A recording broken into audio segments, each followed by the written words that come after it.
Psych! I couldn't get rid of the weekly reactions. Welcome back, EDM Adam here. I think what I want to do is I still want to do these, but I also want to have like maybe 1 or 2 songs I single out and kind of do a little bit more in-depth review on. Pretty decent list this week. I am avoiding anything that has been released under the Subsidia label, so if you're not familiar, Subsidia is basically, it's broken down into 3 separate subsections. So you have Dusk, Night, and Dawn. Dusk Volume 2 came out, and Dawn Volume 2 just came out.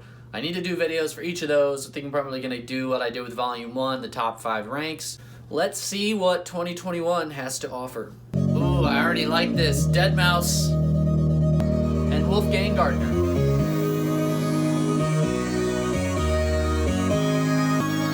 Kind of chiptune-y.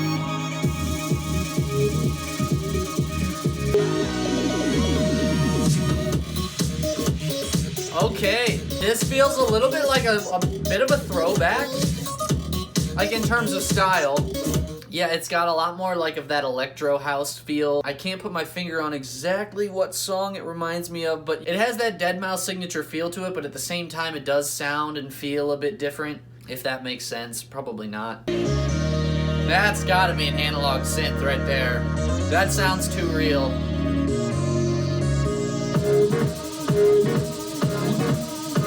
This build reminds me of rock and roll. Rock and roll.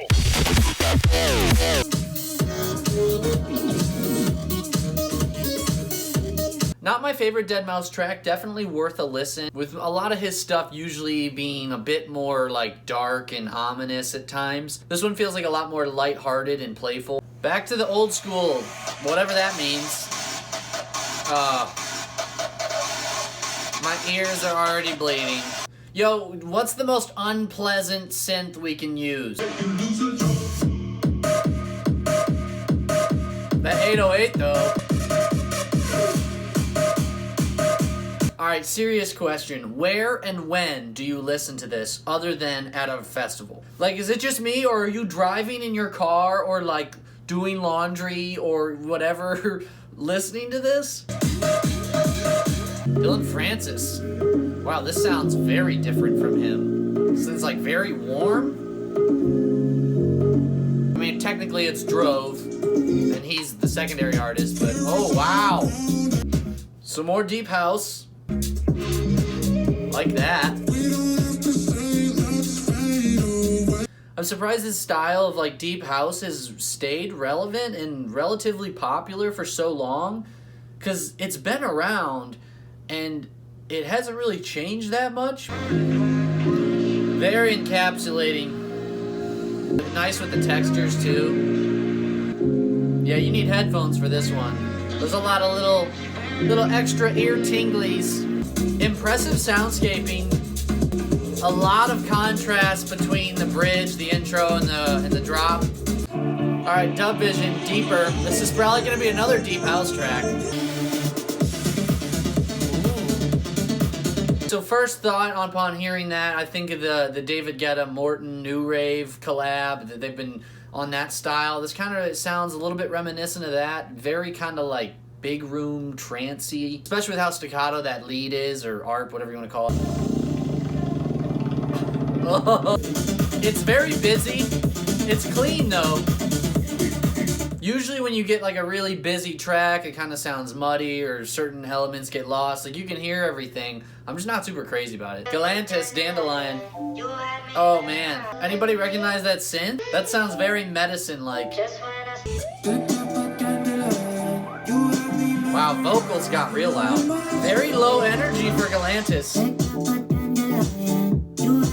Wow. I don't mean low energy. I probably should have said low tempo or down tempo. Interested to know what they did with the vocals. It's got like this weird little texture on it that kind of sounds like even like maybe like a little bit bit crushed. There's like some static in there. You hear it? Ooh.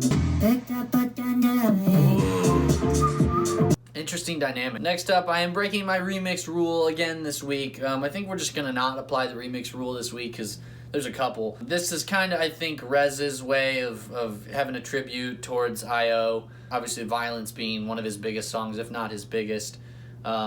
it'd be interesting to see what she does with it. Should have a pretty wubby, ominous feel to it. Yup! Don't hold back! Oh yeah. Love this sound. Oh, the vocals are perfectly set behind it too. Ah! Nice!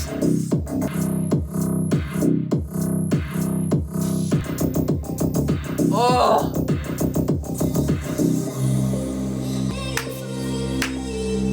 Bringing out all the signature REZZ sounds.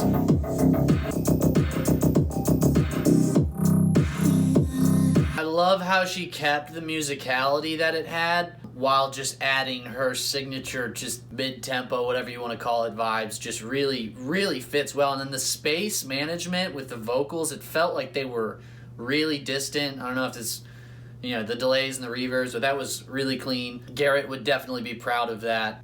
Shout out to REZZ for another solid remix. This is a song of the week.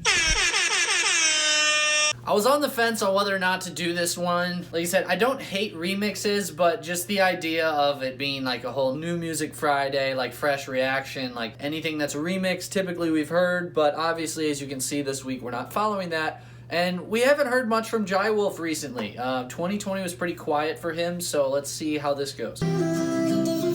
Very melancholy feel so far. Wow! Really full. Now, would you call that vaporwave? Not to put everything into a box or a subgenre. Nice touch to an otherwise pretty melancholy and slow track.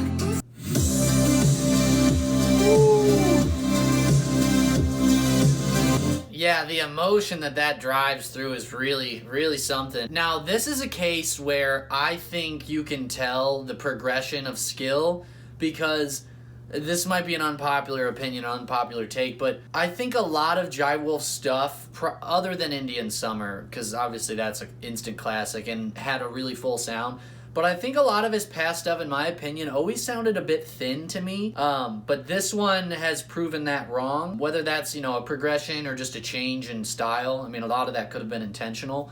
But I think this sounds a lot more full, a lot more professional. It's a nice start to 2021. I hope we hear more from him. Fun fact, did you know Rory is Roxanne Emery, aka Gareth Emery's sister?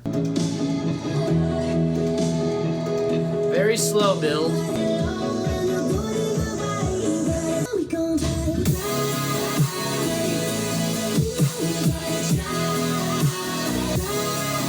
It's definitely got some punch to it.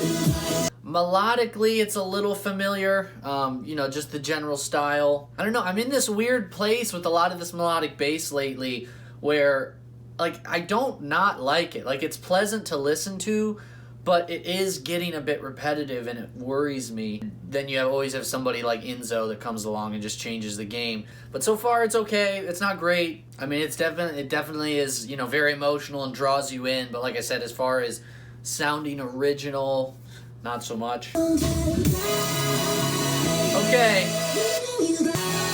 I definitely like the second drop more. A little page out of Ophelia's book with the little added like high pitch, airy synth. I still don't have a good way to describe that. For those of you who have more producer knowledge than I, help a brother out. Yeah, I don't know. Now I'm kind of changing my mind on it. Maybe it's one of those that grows on you, but initially it's nothing like, whoa! Nervo, gotta be you. Love the piano stabs. Is that like a minor chord? Yeah, correct me on my music theory, but that sounds like a minor chord in what would feel like an upbeat kind of major feel. Bring that harp out. For those of you unfamiliar, Two Worlds Apart, part of Ben Walters' collab with no, I'm forgetting the name. Known more for like the melodic bass, but according to them are making any type of genre, not kind of sticking to one thing, so we'll see what we get. Very Zed's Dead sounding bass. Whoa! Oh yeah, man. Love the kick roll in there. Get it to sound that staccato too.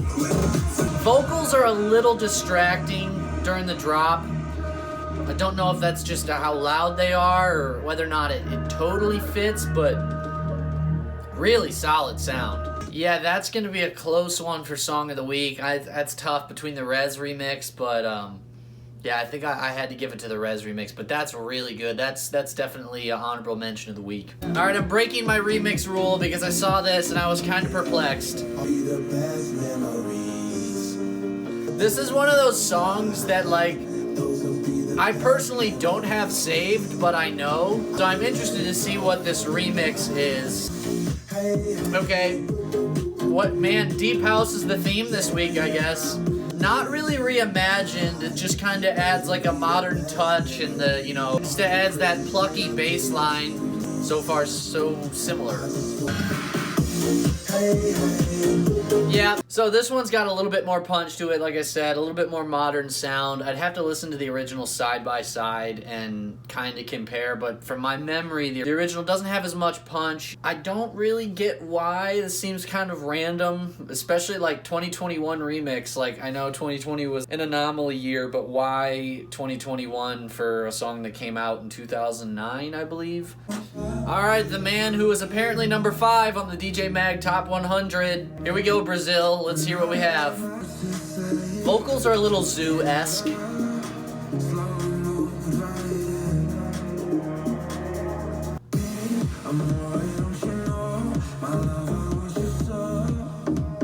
Okay. Standard deep house bass line. Kind of slow. I mean, if you're gonna do deep house, the tempo's gonna be a little slower, but this just kind of feels like it lacks the energy. It's not bad, but it doesn't hold my attention. I think the biggest thing I'm noticing so far is there's not enough contrast between the build and the drop or the groove. It's just kind of, it just kind of feels like one consistent energy throughout the track, which I guess is kind of what you want if you're going for like more mellow deep house, but like I said, doesn't really hold my attention. Conroe, Love Drunk. Ooh, okay. These nice saw waves with the house. It's almost got like a little bit of that new disco feel to it. Yeah, it's got a nice vibe to it. Ooh, I love those tangy drum fills in there. I want a little bit more of that synth. I don't know if he's got like a filter on it or what. It sits nice, but I just want it to come through a little more.